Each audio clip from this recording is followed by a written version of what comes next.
My engagement party was supposed to be the happiest day of my life.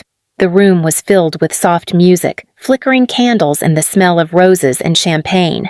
People were laughing, sipping cocktails, and congratulating me and Daniel, the man I loved, the man I'd spent 6 years building a life with. But behind all the smiles and clinking glasses, my family was plotting something unforgivable. Please subscribe to our channel and tell us in comments from where are you watching this video. It started 2 weeks before the party when my mother called me into the kitchen with her fake, gentle voice, the one she always used when she wanted something big. "You know your brother's wedding is coming up," she said, adjusting her necklace like she was preparing for war. "And you haven't really done anything with that $100,000 Grandpa left you for your own wedding." I stiffened. "Because I'm saving it. For my wedding." "Well, Justin's wedding is first," she smiled, sickly sweet. "And he really wants that resort in Cancun. It would mean the world if you'd let us borrow the money." I blinked. "You want me to give him my wedding fund?" "Not give," my father chimed in from the doorway. "Just lend it. You and Daniel can have a backyard thing. You're not flashy anyway." I stared at them both. "You want me to downsize my future for his big party?" Mom scowled. "It's not about you, Ava. Your brother is the only son, and he's marrying into the Thompsons. They have real connections." "And what about Daniel?" "About me?" I asked, stunned. "You'll understand when you're older," Dad said coldly, then walked out like the conversation was over. But I didn't give in. For 2 weeks, the tension at home was unbearable. They tried guilt. They tried manipulation. Mom even cried and told the extended family I was refusing to help my brother in his time of need. I ignored the side eyes and silent judgments. Daniel kept telling me, "You don't owe them your future, Ava." And I believed him. For once, I chose myself. But I never expected them to retaliate like that. The night of the engagement party, everything was perfect, until my brother showed up late, clearly drunk, and tossed his blazer onto a guest chair like the whole night was his. My father gave him a nod, then scanned the room for me. When he saw me standing near the cake with Daniel's arm around my waist, his face darkened. He approached slowly, like a man trying to look calm while holding back rage. "We need to talk," he said through gritted teeth. "In the middle of my engagement?" I said. "You're embarrassing this family," he hissed, grabbing my arm. Daniel stepped forward. "Sir, with all due respect," but my dad shoved him back. "Stay out of it."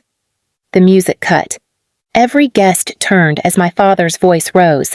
"You selfish brat! You owe your brother everything, and this party? You don't deserve it." I tried to pull away, but he gripped my wrist tighter, his eyes wild. "Give him the damn money, or I swear." And then it happened.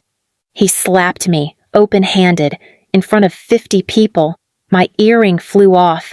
My head turned with the force, and time just stopped. My mother gasped, but not in horror, more like embarrassment. Justin laughed nervously and sipped his drink. Daniel rushed to my side, holding my face, trembling with fury. "You just hit your daughter," he said, shaking, "on her engagement." "She brought it on herself," my dad snapped. "She's ungrateful. We raised her and this is how she repays us?" I stood there, holding my burning cheek, staring at a man who'd just shattered the last piece of me that wanted to be part of that family. I didn't cry. Not then. Instead, I turned to Daniel and whispered, "Let's go." We left the party without another word. The silence behind us was deafening. I could feel the judgment, the whispers, the scandal beginning to bloom like a bruise. But I didn't care. Because something inside me had snapped. In the most powerful way. They wanted to take my future? Fine. I would take theirs. And I knew exactly where to start. The next morning, my cheek still ached, but it wasn't the sting that haunted me. It was the silence. No calls, no apologies. Not from my mom, not from my dad, not even from Justin.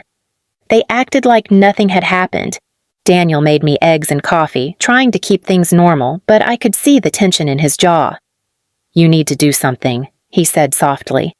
"This isn't just about a slap. They humiliated you, and they'll keep doing it." I nodded, but I already had a plan. I'd been holding on to something, a piece of paperwork from years ago that my parents probably forgot existed. See, my grandfather left me $100,000 for my wedding. But that wasn't all. Before he passed, he quietly transferred the deed of their house, his original property, to me. He said, "One day, they'll forget your blood. When they do, you'll need something that reminds you you're not powerless."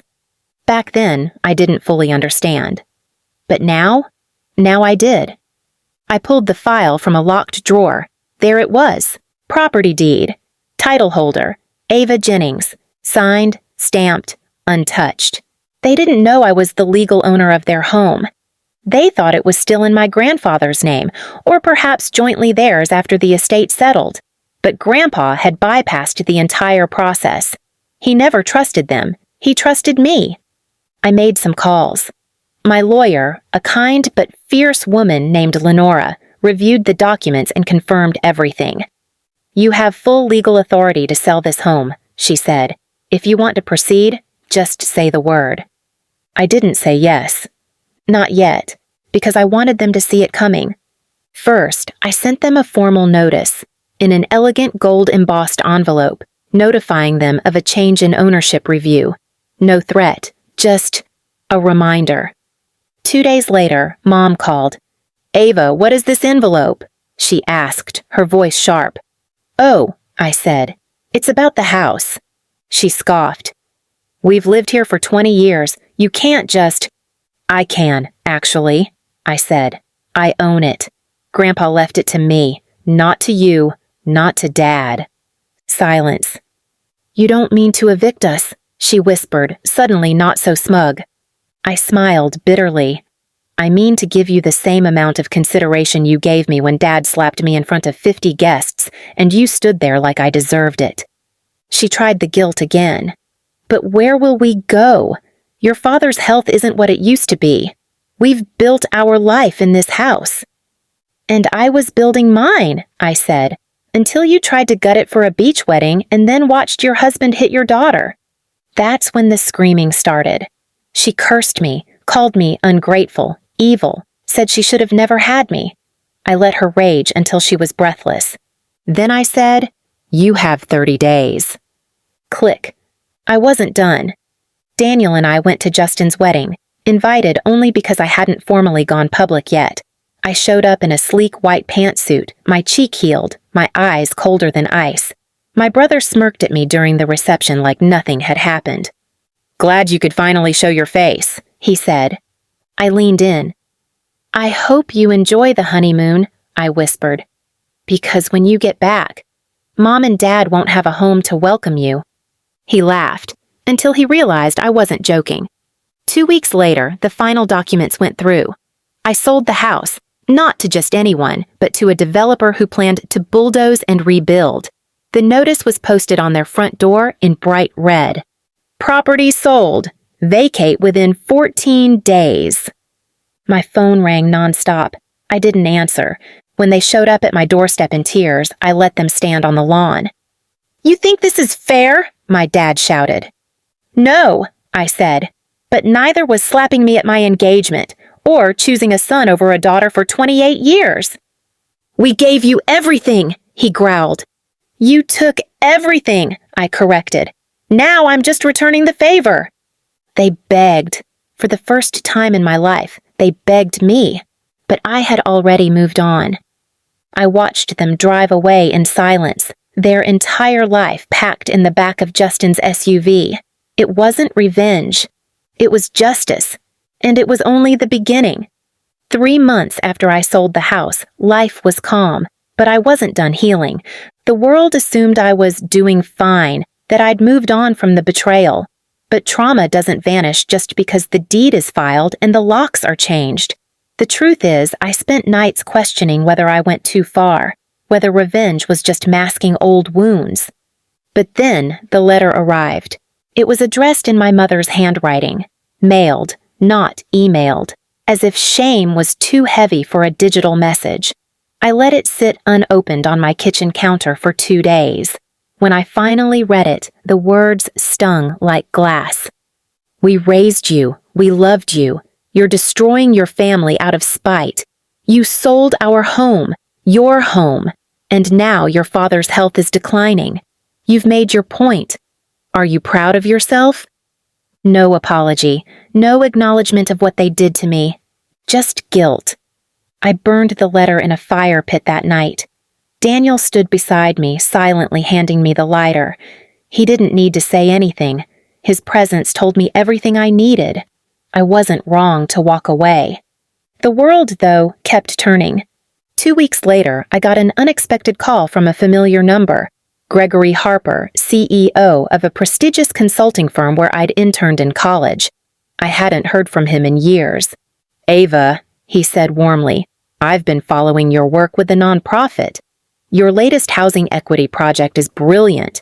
We're opening a new branch in Seattle. I want you to lead it." I nearly dropped the phone. "You're offering me an executive role?"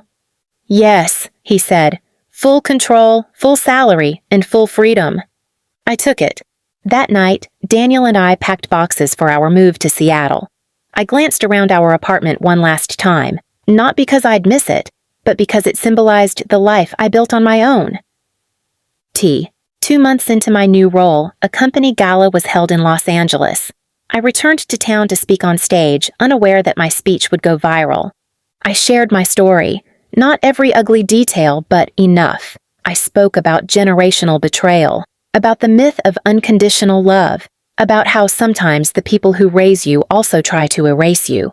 The room was silent, until it exploded in applause. When I stepped off stage, a young woman stopped me near the elevator. "Your story saved me," she said, tearing up. "My dad made me give up my savings for my brother's law school, and I thought I was the problem. But now I know I'm not." I hugged her. I didn't need validation, but it reminded me. My pain had purpose. 2 weeks later, I returned to my childhood town briefly for a real estate visit. As fate would have it, I ran into my brother Justin outside a strip mall.